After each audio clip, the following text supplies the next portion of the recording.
न गुरोरधिकं तत्त्वः न गुरोरधिकं तपः तत्त्वज्ञानात् परं नास्ति। तस्मै श्री गुरवे नमः। आप सभी को नमस्कार। धर्मधारा के सत्संग श्रृंखला में हम आपका हार्दिक स्वागत करते हैं। हमारे श्री गुरु एवं वैदिक उपासना पीठ के प्रेरणा स्रोत परात्पर गुरु डॉक्टर जयंत आठवले के चरणों में वंदन कर आज का सत्संग आरंभ करते हैं। आज का विषय है श्राद्ध में ब्राह्मण द्वारा ग्रहण भोजन पितरों तक कैसे पहुँचता है। स्वतंत्रता पश्चात यदि वैदिक धर्मशास्त्रों के अभ्यास को शिक्षण प्रणाली में अंतर्भूत किया जाता तो आज अनेक जन्म हिंदू जो श्राद्ध अंतर्गत ब्राह्मण भोजन के औचित्य पर प्रश्न चिन्ह उठाते हैं वे ऐसा नहीं करते। मनुस्मृति के तृतीय अध्याय में ब्राह्मण भोजन का महत्व बताते हुए मनु महाराज कहते हैं, यद्यद् दद्दाति विधित सम्यक श्रद्धा समन्वितः तत्तत् पितॄणाम भवति परत्रानंतम अक्षयम। अर्थात ब्राह्मण को श्रद्धापूर्वक तथा विधि अनुसार जो भी कुछ पितरों के लिए दिया जाता है उससे परलोक में पितरों को अंत ना होने वाली तथा सदा रहने वाली तृप्ति प्राप्त होती है। देवताओं के लिए जो हव्य और पितरों के लिए जो कव्य दिया जाता है, ये दोनों देवताओं और पितरों को कैसे मिलता है, इसके संबंध में यमराज ने अपनी स्मृति में कहा है, यावतो ग्रसते ग्रासान हव्य कव्येषु मंत्रवत तावतो ग्रसते पिंडान शरीरे ब्राह्मण पिता। मंत्रवेत्ता ब्राह्मण श्राद्ध के अन्न के जितने कौर अपने पेट में डालता है उन कौरों को श्राद्धकर्ता का पिता ब्राह्मण के शरीर में स्थित होकर पा लेता है। अब हम ब्राह्मण के शरीर में स्थित होकर पितर कैसे आहार प्राप्त कर लेते हैं इसका शास्त्र जान लेते हैं। श्राद्ध आदि पितृकर्मों में मंत्रोच्चारण के नाद के कारण ब्राह्मण के देह का ब्राह्म तेज जागृत हो जाता है। उसी प्रकार पितरों का आवाहन कर वैश्वेदेव के अधिष्ठान से उस विशिष्ट अन्नोदक पर अभिमंत्रित जल के सिंचन से हर विभाग के रूप में अर्पित अन्न से निकलने वाली सूक्ष्म वायु सहज ही पितर तरंगों को आकृष्ट कर लेती है। जिस ब्राह्मण का ब्राह्म तेज जागृत हो ऐसे ब्राह्मणों को पितरों के नाम से भोजन अर्पित करने का पुण्य भी श्राद्धकर्ता और पितरों को प्राप्त होता है। इससे ब्राह्मण का जो आशीर्वाद मिलता है वह भी पितरों की गति को वेग प्रदान करने में कारणीभूत होता है। इस संबंध में एक प्रेरक एवं सत्य कथा सुनाती हूँ। महाराष्ट्र के पैठण नगर में एक धनी महिला थी। उसके पति धनी मानी सज्जन थे। घर में सुख समृद्धि थी। इसलिए उस महिला ने सहस्र ब्राह्मणों को अर्थात 1000 ब्राह्मणों को भोजन कराने का संकल्प लिया। लक्ष्मी किसी के घर सदैव स्थिर नहीं रहती एवं कालचक्र परिवर्तित होता रहता है। उस स्त्री के साथ भी ऐसा ही हुआ। असमय ही उसके पति की मृत्यु हो गई। घर में जो कुछ संपत्ति थी वह भी नष्ट हो गई। अंत में वह घरों में पानी भरकर पेट पालने लगी। जब भी वह एकांत में होती तो उसने जो सहस्र ब्राह्मणों के भोजन कराने का संकल्प लिया था वह उसे स्मरण हो आता। उसकी पूर्ति कैसे हो यह विचार कर वह उद्विग्न हो जाती थी। इस संदर्भ में किसी विद्वान से पूछने पर उन्होंने बताया कि कोई ऐसा ब्राह्मण यदि तुम्हें मिल जाए जो मन, वचन और कर्म से ईश्वर चरणों में लीन रहता हो और यदि मात्र तुम उसी को भोजन करा दो तो तुम्हें सहस्र ब्राह्मणों को भोजन कराने का फल मिल जाएगा। उस समय उस क्षेत्र में संत एकनाथ महाराज से बढ़कर और कोई ब्रह्मनिष्ठ नहीं थे। इसीलिए महिला ने एकनाथ जी को भोजन कराने का निश्चय किया। उसने अपनी सारी दुर्व्यथा उन्हें सुना दी और यह भी कह दिया कि बिना आपको भोजन कराए हमारा सहस्र ब्राह्मणों को भोजन कराने का संकल्प पूर्ण नहीं हो सकेगा और संकल्प का पूरा ना होना परलोक के लिए बाधक होता है।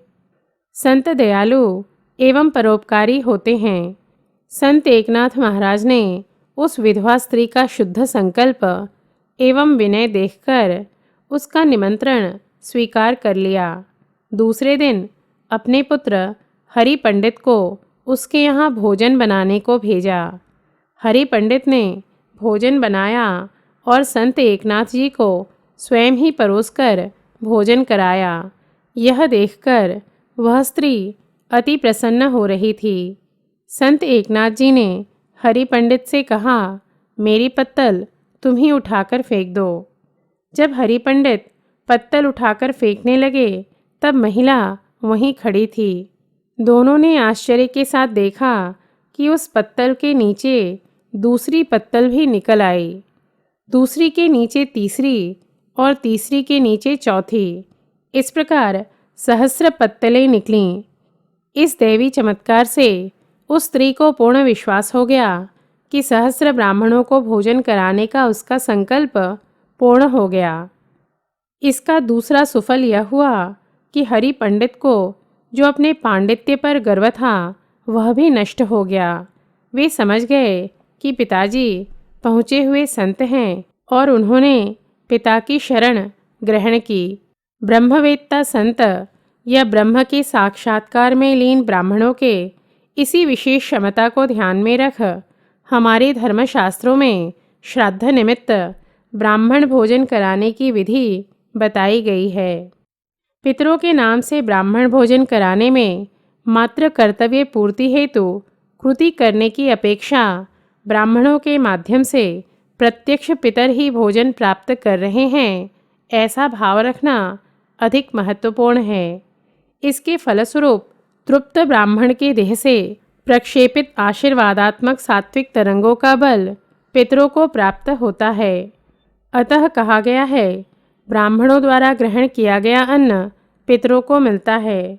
इतना ही नहीं, कभी कभी इस प्रक्रिया में अन्न की तीव्र वासना से युक्त पितरों की लिंगदेह ब्राह्मण के देह में प्रवेश कर भी प्रत्यक्ष अन्न ग्रहण करती हैं।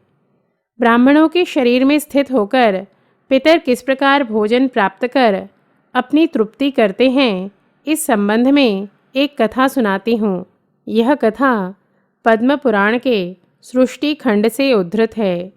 कथा कुछ इस प्रकार है। वनवास के समय भगवान श्री राम और माता सीता पुष्कर क्षेत्र में अपने आत्मीय जनों से मिलने गए। रात को नित्य कृत्य करने के पश्चात श्री रघुनाथ जी सीता और लक्ष्मण के साथ वहीं सो गए। रात्रि में भगवान श्री राम का संपूर्ण कुटुंब से स्वप्न में मिलाप हुआ। उन्होंने स्वप्न में देखा कि उनका वैवाहिक मंगल कार्य समाप्त हो चुका है एवं समस्त बंधु बांधवों के साथ वे बैठे हैं। उन्होंने सभी को प्रत्यक्ष में देखा। इतना ही नहीं, लक्ष्मण जी और सीता माता ने भी सभी को इसी रूप में देखा। प्रातः स्वप्न का वृत्तांत सुनकर ऋषियों ने कहा कि यह सत्य है कि स्वप्न में आपने सभी को प्रत्यक्ष ही देख लिया है, किंतु शास्त्र अनुसार विधान यह है कि मृत पुरुष का जब स्वप्न में दर्शन हो तो उनका श्राद्ध अवश्य करना चाहिए। इसलिए आज आप यहाँ श्राद्ध की व्यवस्था करें। बड़े भ्राता के आदेश पर लक्ष्मण जी ने श्राद्ध की सारी व्यवस्था की। श्राद्ध हेतु नियोजित कूतक बेला में सभी निमंत्रित ऋषिगण उपस्थित हो गए। प्रभु श्री राम ने स्मृतियों में बताई गई विधि के अनुसार श्राद्ध किया एवं ब्राह्मणों को भोजन कराया। श्राद्ध के समय सीता जी वहाँ से दूर हट गई थीं। श्राद्ध समाप्त होने के पश्चात भगवान श्री राम ने सीता माता से पूछा कि तुम्हारा वहाँ रहना आवश्यक था, तथापि तुम वहाँ से क्यों हट गईं? सीता माता ने कहा, आपने जब पिताजी के नाम का उच्चारण किया तो वे यहाँ आकर बैठ गए। उन्हीं के साथ उन्हीं की आकृति वाले 2 पुरुष और आए। वे सुसज्जित वेशभूषा में थे। वे तीनों ब्राह्मणों के शरीर से सटे हुए थे। पिताजी के सम्मुख मुझे खड़े रहने में लज्जा का अनुभव हुआ और मैं यह सोचकर दूर हट गई कि मेरे तपस्विनी वेश को देखकर उन्हें कष्ट होगा। सीता जी के ये वचन सुनकर प्रभु श्री राम अत्यंत प्रसन्न हुए और उन्होंने उनकी स्तुति की। इस प्रकार यह कथा प्रमाणित करती है कि पितर ब्राह्मण के शरीर में स्थित होकर श्राद्ध आदि का अन्न ग्रहण करते हैं। आज इन्हीं शब्दों के साथ हमारे श्री गुरु के चरणों में कृतज्ञता व्यक्त कर सत्संग समाप्त करते हैं। धर्म और अध्यात्म से संबंधित धर्मधारा की सत्संग श्रृंखला में हम नए तथ्यों के साथ पुनः उपस्थित होंगे। तब तक के लिए नमस्कार। जयतु हिंदू राष्ट्रम। इस सत्संग को जो प्रथम बार सुन रहे हैं वे यदि इसी प्रकार प्रतिदिन व्हाट्सएप के माध्यम से सत्संग सुनना चाहते हैं तो अपना नाम और कहाँ रहते हैं यह बताकर चलभाष क्रमांक अर्थात मोबाइल क्रमांक 9717492523 में मुझे जागृत भव गुट में जोड़ें यह संदेश लिखकर भेज सकते हैं। साथ ही आप YouTube के सर्च ऑप्शन में जाकर वैदिक उपासना जिसकी वर्तनी है VEDICUPASANA लिखकर पूज्य तनुजा ठाकुर के अन्य सत्संगों का लाभ उठा सकते हैं या हमारी संस्था द्वारा प्रसारित प्रतिदिन का यह लघु श्रव्य सत्संग अर्थात ऑडियो सत्संग की ध्वनि चक्रिकाएँ अर्थात CD उपलब्ध हैं जिसे मंगवाने हेतु आप हमसे संपर्क कर सकते हैं। इसके अतिरिक्त आप अन्य माध्यमों से भी हमारी संस्था से जुड़कर राष्ट्र एवं धर्म कार्य में अपना योगदान दे सकते हैं। जैसे कि आप अपने क्षेत्र में प्रवचन या मासिक सत्संग आयोजित करवा सकते हैं या धर्म प्रसार के साहित्यों को अंग्रेजी या अपनी प्रांतीय भाषा में अनुवाद कर सकते हैं। आप अपने घर से ही संगणकीय अर्थात कंप्यूटर से संबंधित सेवा भी कर सकते हैं या हमारे दिल्ली आश्रम में आकर कुछ दिवस या पूर्ण समय साधना कर गुरु कृपा के पात्र बन सकते हैं। साथ ही यदि आपको ऐसे कष्ट हैं जिनका कारण आपको बुद्धि से ज्ञात नहीं हो पा रहा है तो आप हमारे आध्यात्मिक उपाय एवं मार्गदर्शन केंद्र में संपर्क कर सकते हैं। इस मार्गदर्शन केंद्र में सूक्ष्म इंद्रियों की सहायता से आपके आध्यात्मिक कष्टों का विश्लेषण कर योग्य मार्गदर्शन दिया जाता है। इस केंद्र का लाभ आप घर बैठे मात्र दूरभाष कर उठा सकते हैं। इस हेतु आप हमारे अभी बताए आश्रम के चलभाष क्रमांक पर संपर्क कर सकते हैं।